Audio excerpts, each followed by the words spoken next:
Okay, we're live. So usually I wait just a minute or two to let some people find us on Facebook, and we can kind of dive in. All right. I'm pulling up my file of what we're going to talk about in the future here, other upcoming ones. So I guess we'll dive in. Hello, everybody. Thank you for tuning in to yet another session online, digital, of the Santa Rita Hills Wine Alliance. As many of you know from watching before, we started this series last summer to get people, associated with Santa Rita Hills wine during a difficult time when the pandemic was, in full force. And feels like things are moving in the right direction now, and maybe we'll be able to see each other in person and taste some wine in person, which you can do right now as long as you're outside. But it seems like things are moving in that direction. So I'm excited to be out there and visiting vineyards more often and all that sort of thing. But we're going to keep doing this for a few more weeks at least. Today's guest is Dave Frazier with Foley Estate Wines. So we're going to talk about, estate wines in the Santa Rita Hills. And he brought 3 wines for us to try today. So we'll dive into those and talk about his career and talk about how to make different wines from the same ranch and what are the strategies there. And then coming up on future weeks, on March 30th, we're going to do a Rio Vista Vineyard showcase with some wines from the Thorne family who own the vineyard, as well as Norm Yost from Flying Goat is going to bring some bubbles and one of the Pinots he makes from Rio Vista Vineyard, which is on the eastern edge of the Santa Rita Hills. And then April 6th, we have the Hilt, which is on the far western edge of the Santa Rita Hills. And Matt Dees is going to join us, and Ruben, the Grape Whisperer Solorzano, will be with us too, talking about growing wine on that crazy part of the world. So, but today, talking to us about growing and making wine, kind of from the essentials part of the Santa Rita Hills is Dave Frazier with Foley Estate Wines. So, welcome, Dave. Thanks for joining us today. Yeah, thank you for having me. So the wines we're going to try today are the Foley. They're all 2018s. They're all estate wines. We have the JA Ranch we're going to try first if you're tasting along with us at home. Then we're going to move into the T Anchor Ranch, also 2018, as I mentioned, all Pinots, obviously. And then finally, we'll wind up with the Bar Lazy S Ranch. And all these ranches are named after, I believe, parts of Bill Foley's childhood. So we can talk a little bit about that too. Sure. But Dave, why don't you give us, a little bit of a rundown of Foley? And actually, I should mention before I even pass it to you, one of my seminal wine moments as a journalist and as a wine fan was actually at Foley Estate. It was back in, I can't remember the year. I should figure this out, but it was like 2005-ish. It was right. I believe it was the first Wine and Fire event, which is the annual Santa Rita Hills Wine Alliance event. And I believe it was the first one. And I was doing an article to preview that event. So I was going around and visiting different estates. And I was at Foley, and it was fairly soon after you guys had planted and we're starting to pull in the first grapes, I think, from there. And I toured the vineyards with the winemaker back then. And then I was in the tasting room. And at this time, I was pretty savvy about tasting wines. And I knew my stuff well enough, but I was still kind of suspicious of all the tasting notes, which, I just thought people were in the back room cooking up and making up things and throwing them out there for people to eat up. And I bellied up to the bar and got to the Syrah, and on the tasting note, it said, notes of pepper on the nose and on the palate. And sure enough, I smelled the wine. This was your guys' estate Syrah. Smelled the wine. I was like, oh my God, it smells like pepper. And then sure enough, boom, there was a pepper on the palate. And for the first time, I was like, oh my God, these wine notes aren't completely made up. And there's actually some legitimacy there, which is odd because now, for the past 7 years, a big part of my professional career has been writing reviews that I have to come up with, a couple hundred tasting notes essentially a month. So it was really kind of an important experience to me. And it all happened at Foley. So I guess I can thank you or your predecessors there, Dave, for making that happen. But tell us about Foley. What's some of the history there, Dave? And we can also get into a little bit of your background. And in the meantime, I'm going to pour myself some JA Ranch. So all right, you should do the same. Yeah. So Next time, if I would have known that, I would have brought the Syrah. Next time I'll do the Syrah. Still has that heads up. Still has the pepper notes. So yeah, we still have that. We still have 2 blocks of the Syrah. I'm sure it was from the same blocks. I think there was 4 originally, and then actually planted 2 Pinot blocks in between the 2. So it could have been from it's 50-50 shot. Could have been, yeah. Yeah. So when did you start working at Foley? Yeah, so I started working at Foley Family Wines. I started in 2016. Moved over to Foley Estates in 17. This is my inaugural vintage as winemaker. So I work really closely with Lorna Kreutz. I know you know her pretty well. So she's, I think she started as an assistant in 11. So she knows the vineyards really well. And we source from the same 2 vineyards, the Lindsay Courtney's East, which is also called Ranch Santa Rosa, if people have been around long enough. And then we also have Lindsay Courtney's West. So that's about 4.5 miles to the west of us. And we source all of our wines from those same 2 plantings. So we work really very closely when we're doing our blending, since we're picking from the same blocks, essentially, when we're making our wines. And from what Bill Foley, Foley Estates now is like a known, they own a number of wineries all around the world now. But from what I gather, the Lincourt and the Foley Estate property was like his first baby, right? Yeah. That's Lorna calls that the mothership, the Lincourt. Yeah. So it was 96, and I want to say it was the old Curtis, but I'm not sure about that. But yeah, it was Jay Carey way back when, and then I think it was Curtis, and yeah. So then that was 96, and that was Lincourt. So his 2 daughters are Lindsay and Courtney. Courtney's blonde, so all the white wines we refer to as from Courtney blocks, and then Lindsay was brunette, so all the Pinots would be Lindsay. So he started that in 96, and then 98, I believe, is when he bought and planted Ranch Santa Rosa. Well, he planted 98, 99, and mainly 99 and 2000 out there. Mm-hmm. And then after that, he acquired the Lindsay Courtney's West, which was the old Ashley's Vineyard from Bess Parker, I believe. Right. Yeah. And so tell us a little bit about your career. How did you get into wine? Was wine a big part of your upbringing, or how did you? Yeah. So it was, I'd have to say I got into wine through my father. We always had wine around the house. He was pretty serious about it. He had a pretty tight-knit tasting group in the 70s and 80s, and would put together wine lists for restaurants. And then one of my childhood friends had moved up to Yountville in elementary school. So every summer vacation, we were up there. So it was kind of boring as a kid, but I went to a lot of those wineries up there. Now I appreciate it. But yeah, riding my bike around Yountville, it's a much different place now. Right. And he got a little serious. You grew up in the Central Valley? I did grow up in the Central Valley, yeah. And then from there went to NYU, did the film thing out there, and then moved to Hollywood. Was working in commercials and music videos, and my father was kind of looking ahead to his kind of early retirement, and he was getting more serious about wine, and so he bought some vineyard property in the Templeton Gap and developed that, and then that made me a little more serious about it. I wanted a part of that, and wanted to lay down roots and have kind of a more stable career at that age. Right. What did you do in Hollywood? You were like, what were you doing? Were you cameraman, or what was your role?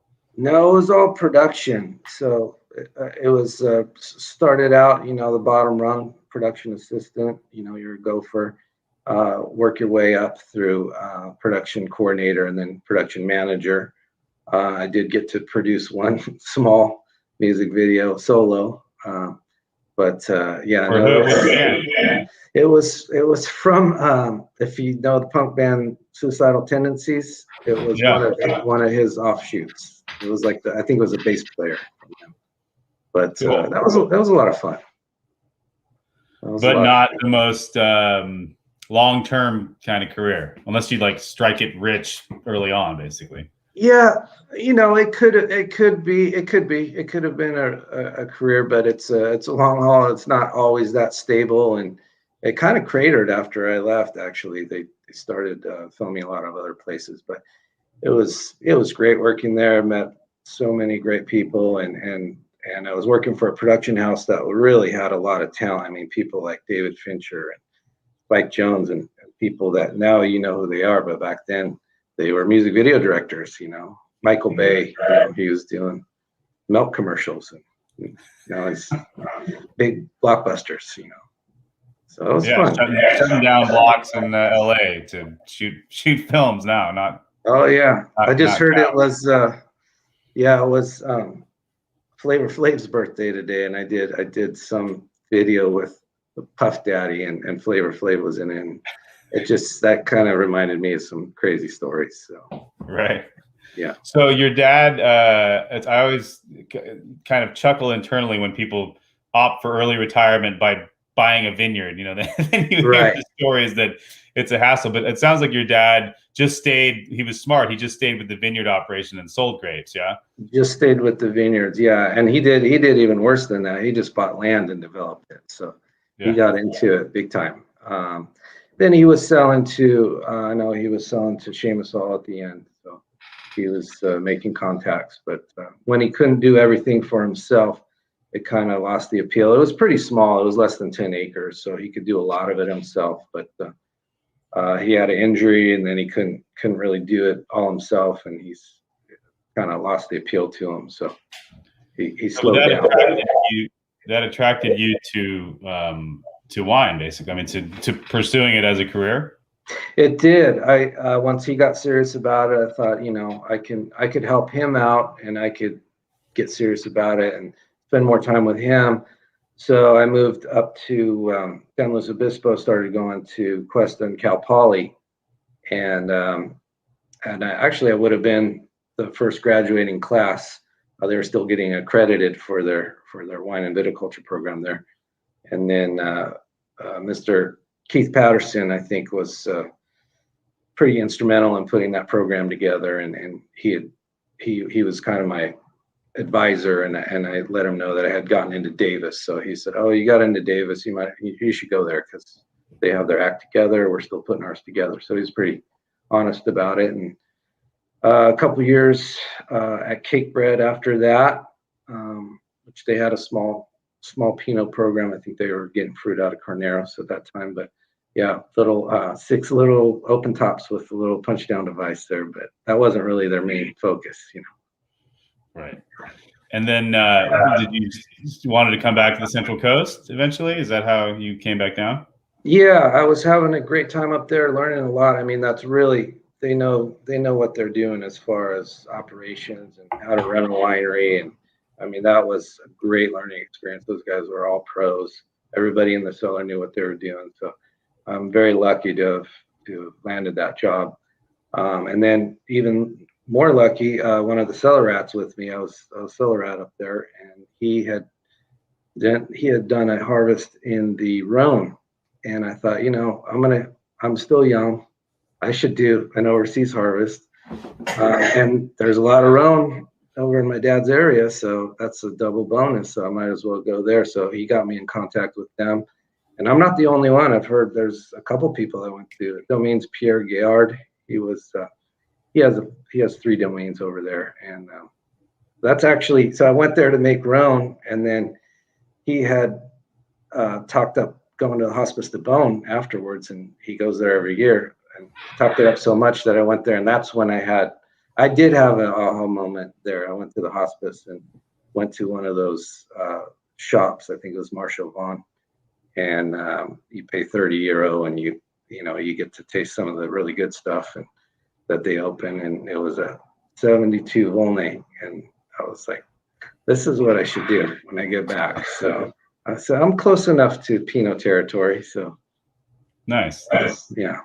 Then I was lucky enough to go to Byron from there. So 7 years at And you KJ. worked with you must have worked with Jonathan Nagy at Byron then? Yeah, Jonathan, and he's kind of my mentor. He taught me. I started as a enologist there. He showed me the ropes. Another great crew. I mean, everybody there had been there forever. They really knew what they were doing. They had fun doing it. That was a great place to work. Yeah, I always hear like their combined employment tenures for the employees at those facilities, it seemed to be like, hundreds of years or whatever. Like everyone gets there and stays. I'm sure of it. I went over to Cambria at the end of my KJ tenure, and I mean, I think the average tenure was 20 something years for everybody that was there. So they knew what they were doing too. Right. So what prompted the move to Foley? And I think you went to Firestone. Foley owns Firestone as well, but you went to Firestone first? Right. Yeah, I went over to work with Paul Worson over there. So I do have a little bit of cab experience, right? So, but I was over there, but when the opportunity came about to go to Foley, I just jumped at it. So, yeah, really, Pinot was really my passion ever since I visited the hospice. Right. Ever since that Volnay. Yeah. And so explain the Foley Pinot program. You guys send me wines to review every year, and there's a lot of them. I mean, you guys make a lot of different Pinots, a lot of different Chards, and they're all pretty much estate wines. And I also know just from seeing the Lincourt wines, they're making some Pinots and Chards, and the Two Sisters wines are Pinots and Chards that are often coming from the same, or probably they are all coming from the same estates that you're working with. So explain what makes Foley when in that scheme of things with the Foley label. Where do you guys sit? Sure. So when we sit down to blend, like I was explaining, me and Lorna have to work very, very closely since we're picking all from the same lots. I mean, so between those two properties, there's a little there's a kind of a replant program going on right now, but we have 50 plus blocks there, and then at the end of harvest we end up with 60 plus different lots because we ferment everything separately. We keep it separate till the end, so there's a lot to go through and a lot to choose from on what I like to call the spice rack. A little bit of this, a little bit of that. So we sit down and we have to blend together, because if I decide, hey, I want this for my program, she wants that for hers, we have to, I can't plan on using it and then realize, oh, that's gone because she was going to use it. So we're pretty similar in our taste. She likes a tiny bit more acid than I do, but I'm all about acid as well. So we usually end up at the same conclusion when we're doing our blends together anyway. I mean, normally we're across the table, but lately we've been doing it, like this. Right. Yeah. Right. And so what are you trying to do with the Foley? I mean, is there an attempt to stay? It sounds like she likes maybe a little bit more acid, but are you charged with trying to make a wine in a certain style that kind of separates it from the other styles? Or are you just kind of allowed to make wines in the style you want to make them? I am allowed to do that.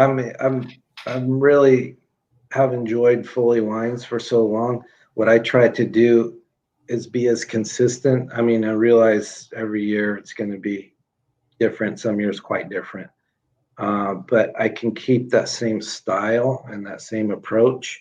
I'm not trying to change anything. So we're trying to process. We tweak things here and there. We're processing slightly different now than when I started, a little bit by necessity, but we're still using the same techniques, and we're still basically going after the same characteristics. So we have we have the three here, the JA T Anchor, the Bar Lazy, and then the fourth one that we're not tasting is the Barrel Select.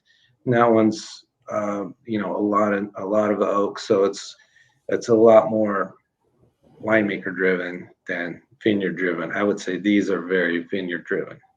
Right. Yeah. So let's talk about the wine we have open, and what kind of differentiates these, and explain a little bit about the. So we're trying the JA Ranch first. Explain a little bit about the naming of these wines. You're not naming them by blocks. You're not naming them by specific rows or aspects. They have these proprietary names on them. So explain those for us. Yeah. So Mr. Foley's family had a history in the Texas Panhandle as cattlemen. So these were brands that would have been around at that time. So yeah, there's the brand for the JA. Yeah. So we call them the brand series, and then we have 4 corresponding Chardonnays that kind of go for similar styles. In shorthand, I could just tell you, I know, like JA, I know you probably hate the term, but we go for, well, I'll say French style. I won't say Burgundian. I don't think you like that. But I've never heard any winemaker say that. Yeah. So we do more of a French style for that one. It's a little more austere, a little more racy, and then and it's got a little less oak. Typically, some years it has a little bit more. And then the tea anchor, that's kind of our California meets the old world style. And then the bar lazy is more of a California style. And then of course the barrel select would be, it's a big bold wine. So it's definitely California. Right. And was that a kind of a protocol that was in place when you started in 2017, or was that still kind of being figured out and you were able to kind of set some clearer direction? No, I'm not sure when that started. I think it evolved into that, and it just makes a lot of sense to me. They differentiate each other that way quite easily. We're not really dogmatic about how we're making it. Like you said, it's not a specific block every year. It's whatever we like the most. But when we'll sit down to blend, for example, so the JA, we'll start out tasting all the Clone 115, because typically, just from Lauren's experience from 2011 to now, her 10-year experience, that's typically what's made the base of that. So I'll sit down, we'll taste through all those first, and then I'll start picking and choosing. Oh, it needs a little bit more of this, a little bit more of that, and we'll play with it that way. And then the tea anchor is typically made up of Pomard, and then the bar lazy is typically 2A. Great. But we're not dogmatic about it. Yeah, so there's a nice kind of base, nice base coat essentially, and then you're able to kind of add your enhancements as you go, and how it reflects the vintage. What are there favorites amongst your wine fans? I mean, are there like JA Ranch fans versus others, or do they just kind of like the mix of all of them? Well, I think different people like different things. I know people that typically gravitate towards one end of the spectrum or the other, and then we have kind of two in between. I know kind of the watchword when the Burgundian is kind of my watchword when we're doing the JA. I want to try to do that, and then for the bar lazy, there's a word in the back of my mind. It's always confectionery, and that's just something that Lorna had when I first started tasting with her. She said that word a few times. It kind of stuck in my head, and that kind of makes sense. And it's not confectionery in an RS sense, but the perception there. So these are all dry. So they're all, we go to dryness on everything. If the bar lazy wasn't completely dry, it wouldn't bother me too much. But typically we go all dry. Right. Yeah. And how has it been during the pandemic as far as visitors? Have you guys been open at all at the tasting room, or? Yeah, since we have that patio out there, we were able to be open, serve some food at the very beginning, and then it scaled back, and then we were closed recently, and then we just were able to reopen again. And I didn't hear what happened, their decision if we're going to red tier or not today. I think they were making that decision. I think it's tomorrow. Oh, is it tomorrow? Yeah. So, No, I think they made the decision today that tomorrow we can go red tier. So. oh, good. So I think then we'll be able to open a little bit more. And I think Lincourt and Firestone were able to open a little bit more than us, but I think we're in the same route. Right. Let's taste through these wines a little bit there. I mean, I've Sure. been tasting the JA Ranch, and sure enough, yeah, it is on the racier side of the scale. A little more austere than the other ones. I did taste them a little bit before we started too.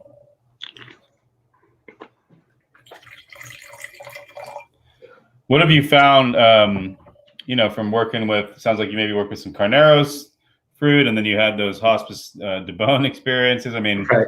What's your impression of the Santa Rita Hills as it compares to other places around the world you've seen? I think it's a sweet spot. I mean, I always like, so we're, obviously cool. Growing up in my father's house, I mean, he would have a lot of Russian River stuff. So, I mean, this is kind of a little bit of the opposite of that to me. I was drawn more to this, and that's when I had my aha moment. And this is kind of, you can make that here. Maybe you can make that up there as well, but it'd be a little more difficult, I think. This just lends itself to the more acid-driven wines that I like. And it's interesting, the chemistry on the JA. So I'll say, okay, it's acid-driven. The chemistry, if you look at all three of these, the pH is a little bit higher on the JA than all the others, than the other two. It just doesn't taste like that. So it's all perception. And then the bar lazy, like I said, I usually get a little bit of sweetness, and that's one of the more dry. I mean, so it's just all perception. Right. Palate. How involved are you in the vineyard? Are you out there looking at things all the time too? I'll go out there for the picking decisions. Luckily, Lorna knows that vineyard so well that she's got it pretty mapped out. I mean, they usually follow. One follows the other, and I have maps from the other years about what order we picked in, so I usually get a bit of a heads up. And then I know Jim West was helping us in the lab. He works at the tasting room over at Lincourt. He said he was going to be watching this, so he was doing a lot of the chemistry the last 2 years to get us close to making it worth our while to go out in the vineyard and taste. Get us focused on. We can't spend the whole day out there, so gets us focused, gets us within the bricks and pH and TA range to get in there and taste and see right when we want to pull the trigger. So yeah, we'll go out and make the picking decisions.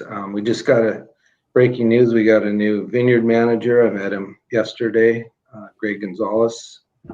Comes from the Monterey area, so he knows cool climate. So I'm interested to pick his brain and learn what I can from him as well. I learn something new almost every week, almost every day sometimes. Well, that must make it an interesting job, right? You're not just repeating things over and over and over, Right. Is there anything from your Hollywood days that plays into your wine career? Gosh, I don't know. That's a good one. I don't know.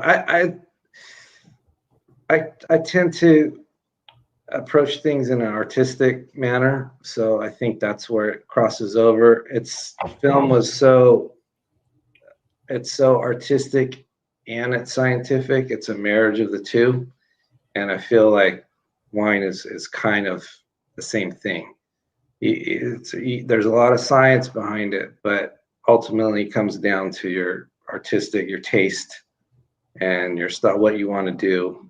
It's creativity married with science. So I'd say they're similar in that way. Right. So I'm gonna have another splash of the tea anchor. Here is the brand, I guess, on that.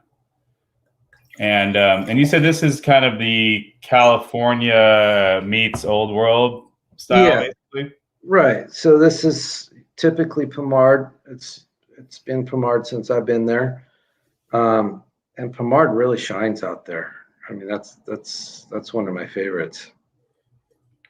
This is one of my father's favorites as well. He likes this one. So he's still around. He just doesn't have the vineyard anymore. Right. Yeah. Does he still live up there? He lives up in Templeton still. Right. Yeah. And he has all my wine up there in his cellar. So if he doesn't drink it, I get to have some of it. Does he still have a good cellar of older stuff too? He does. He's got some pretty impressive wines that we need to start drinking more, or they're gonna. Yeah. Yeah. Yeah. It's professional education, right. at the very least. Yeah. What do you think? I mean, you had that Volnay. It was 72. Right. And what year was that? That was like that must have been 2008 or something like that, or 2008, I think. Yeah, no, 2007. Okay. Yeah. So that's what? That's 35 years old at that point. It tasted so fresh. I mean, it tasted like it was a couple years old to me. That's what really did it for me. It tasted like fresh strawberries. I mean, it had so much in it. I was like, I'll age myself. This is 1 year younger than me, and it's still very fresh. Right. So it was incredible because I had tasted older vintages. My father had, quite a good cellar, so I tasted a lot of older vintages. But opening a 72 and not opening, but getting a 72 poured, and I kind of have something in the back of my mind what I think it's going to be, and it's completely opposite of that. And do you feel like the Santa Rita Hills wines like have the potential to do that sort of that aging? And I mean, I've had wines from the 80s from the Santa Rita Hills way before it was called Santa Rita Hills, and they're delicious still. Some are old wines are always kind of a crapshoot, right? I mean, sometimes they've turned, but I've had some that are just. I had like an 86 Longoria. I was camping on Santa Cruz Island. I brought out there, actually, interestingly enough, with the winemaker from Chamasal. It was out there, Finn. Finn. And I pulled that out, and we were all just blown away. Not because it was a good old wine, but because it was an amazing wine as it is, And I'm pretty sure that was he might have written it as Santa Barbara County, but I'm pretty sure we talked about it. And I think it was one of the early Santa Rita Hills plantings, but. That was a Longoria? It's Longoria, yeah. So you feel it, there's some good bones for making wines that maybe 25 years now are going to turn people into you? Yeah, it could be. I mean, again, it's all about the acid. I feel like these age very well. I've had some of the older vintages of Foley. They hold up just because it's in the cold climate anyway, and then we tend to pick a little bit earlier as well, just because Lorna had done that in the past, and then I think Norm and Alan and I think everybody kind of gravitated towards that. So right, yeah, I like Pomard to me always has kind of an earthier kick to it, and I get a little bit of that in this wine, which I really like, and I can see that is just that alone is a bridge between kind of some of like the earthier characteristics you get from Burgundy. Which sometimes just, especially early in their lives, some of those wines really taste like dirt, in a good way, but then also with that kind of California richness to it too, which is a cool combo. Yeah. I'm gonna try the Bar Lazy S too. And we always get that black pepper. I mean, the black pepper is kind of, and I know that you said you got it definitely in the Syrah that you had, but we get it. I get it in most of our Pinots as well. Yeah, and I love pepper as a character. It's just, I don't know. It just almost means that it's going to go well with food. That's going to be interesting, as it opens too. And so this one you say has the confectionery aspect to it. That's kind of the watchword in the back of my mind when I'm making this blend. And again, and I get it right now, and I look at the chemistry, and it's it's definitely dry. It's just the perception. And what's the base clone? This one's 2A okay. Typically. Yeah. I think this one and the 2A. So this came out, I think, block 12 mainly from this one, but and the 2A you have to kind of watch. I really like the 2A at Byron. That was one of my favorites over there. On our site, I feel like I got to watch it a little bit more, especially on the Ranch Santa Rosa or the Lindsay Courtney's East. That's the warmer site. It can start to get into like a cherry fruit roll up or fruit leather. It could start getting that leathery aspect, if you know what I mean. If you don't, if you let it hang a little bit too long.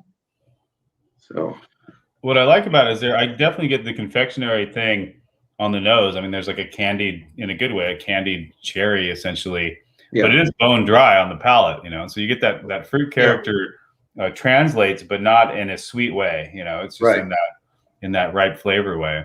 It's funny, before we got on the call, I had kind of tasted these and tasted them without looking at the alcohol levels, and had thought maybe the order would be to do the Tea Anchor Ranch, because it did taste riper to me at that time. But now that you explain the way that they're done, I think this order was a really good order, because particularly on the nose, you go from kind of racy to a little earthy to definitely a riper situation. There might be, to me, a little more like viscosity on the Tea Anchor Ranch in this vintage,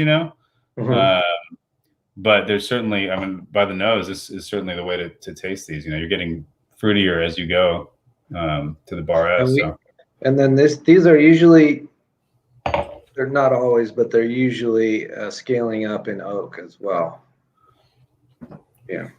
And then the barrel select, you said the one we're not tasting is the one that you throw more oak at, basically. So that satisfies your Russian River lovers, maybe, or yeah, it's a big wine. I gotta say, it's big wine. It can be from 50% new to 100% new. Whereas the JA is typically, it'll be like this year. I think it was 30, 40, and then 50 on the Barlazy. But we're playing around a little bit. We're changing the oak a little bit. Just different barrels that I tend to gravitate to. Right. Everything's 18 months, both the Chard and the Pinot. Everything has been native since I started, and secondary native, we kind of rethought that a little bit this year. We have an excess of Chardonnay and every year, and everybody in our company really wants that and fights over it, but they want it earlier and earlier every year. So we typically, it's so cold over there and we don't have a warming system. So either we get a warming system or we start doing what we did last year and doing a very 10% of the recommended inoculation rate, have some mallow and just a kickstart. And I still have 2 or 3 that aren't done yet. It still takes a while. Yeah. Right. And just on the Chards, though, I mean, the reds go fine. The reds have we've never inoculated the reds. Yeah. Right. That's all. And it's all, I think you've been out to the press pad and seen that it's all traditional open tops with punch downs, Right. And how is it? I mean, you're in, Bill Foley's Empire includes the Golden Knights, Las Vegas Golden Knights now, and other things. I mean, it's a big company, but this is the estate that has his name on it. Right. Is he pretty, hands off and lets you guys go, or how is it working in the company like that? I get the sense that based on the properties he's bought, which are iconic ones all around the state and even into New Zealand, he must be letting the pros do what they do, because otherwise he'd have his hands a little too full, I think. Right. Yeah. No, he's a busy guy, but no, luckily, Courtney, I think Courtney, his daughter, she did, I don't know how many harvests. I know she did at least one harvest at Foley, and she's now very, very hands-on in the whole direction of the company. So she's kind of the day-to-day, and she'll drive the direction of the company. So I think she's doing a lot of that, and she always has a soft spot in her heart for Foley since she had worked there. I think that was her first vintage, was at Foley. Right. So it's always a soft spot in your heart for that. Yeah, I sat next to her during one of the Wine Enthusiast Wine Star Awards when it was in. We must have been in Miami. We sat at the same table together, right next to each other, and we hit it off. So she's a really cool lady, and Yeah. Good to see her get more and more involved in the company too. So Yeah, we're lucky to have her. I mean, yeah, she's great.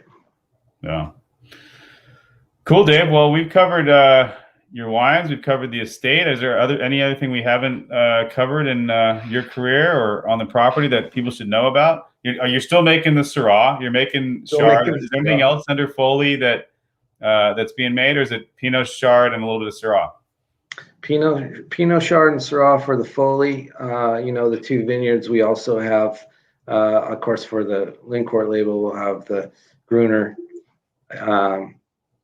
But yeah. And the Gruner is on the west or the east estate? That's the west. Yeah. That's the west. Okay. It's the west, and it's on the floor, so it's one of the coldest. It might be one of the coldest vineyard spots in Santa Barbara County. It gets quite cold out there. Right. Yeah. I know you're planning. He says you're doing some replanting. Is that on the Eastern Ranch or both ranches? On both. Yeah, both sides. Yeah. And you're sticking with the grapes? You're not going to sneak in any Grenache or anything like that? Not that I've heard of. Although, yeah, I love Grenache. It makes pretty cool, interesting, cool climate. Chamistol actually makes a really good one up in Edna Valley. That's a cool climate Grenache that they actually can be pretty bold. They seem to get more tannic because they're fighting against the elements or something and the cool climates. But yeah, cool. no Grenache that I know of. Yeah, awesome. Cool. Well, thanks for coming on, Dave. This has been fun. And let me see. Actually, so there are some questions now that I'm looking at the. Oh, okay. The first time in my. Usually I watch the questions. This time I actually just went to full screen. But anyway, so how many shards are you making now? Barbara wants to know. So it's 4 for the Foley label. It's 4. Okay. Yeah. And then what foods would you pair with these wines? I guess that's a question for anyone who is interested in good Pinot. But what would you say, Dave? What do you like to eat these ones with? Yeah. So these, I mean, definitely, I would not go steak with the JA. We definitely want to stay on the lighter, picnicky side. It's not a steak Pinot. No. No. Yeah. So definitely, I like to do, picnicky type of food, or, you can even do, I was telling Lorna, we had my father-in-law here the other day, and we did a quiche Lorraine with our rosé. I forgot about our rosé. So one other. Yeah. So he took something out of Cook's Illustrated. I want this. So we experimented with that. But so the JA I would lend towards the the lighter style of food, and then of course the Barley's ES can handle it. Well, the Barrel Select could stand up to some really heavy foods.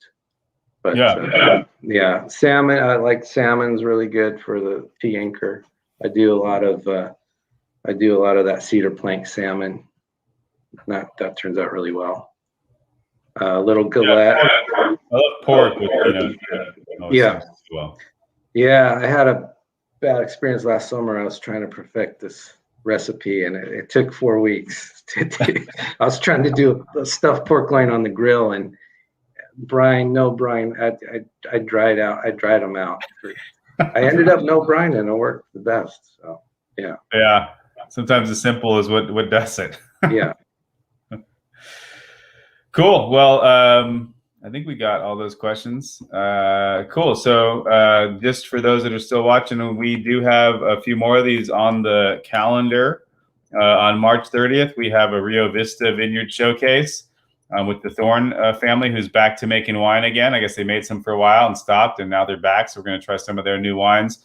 And then Norm Yost is going to join us that same day because he's made wine from Rio Vista for quite a long time. I actually bought a barrel of basically finished Pinot off Norm Yost from Rio Vista Vineyard with a couple friends in 2013, something like that. Maybe I'll bust that out. I think I have like 3 bottles left. Maybe I'll bust that out for that tasting. And it's always been delicious. So maybe I'll try it out again. And then on April 6th, we have the Hilt, which is, it's basically a Rancho Salsa Puedes showcase to some extent. And we have Matt Dees, the winemaker from the Hilt, and Ruben Solorzano, who is a renowned vineyard manager all across the valley, but he has been really integral in making that crazy ranch, which is home to Radian Vineyard and Bent Rock Vineyard, making that place sing. So that'll be a fun one on April 6th. And then after that, we don't have anything on the books, but we'll probably figure something out, especially if we're not all hanging out again together. But hopefully that's the direction we're going. So, Dave, you got any more parting comments, or got any big plans for 2021 harvest?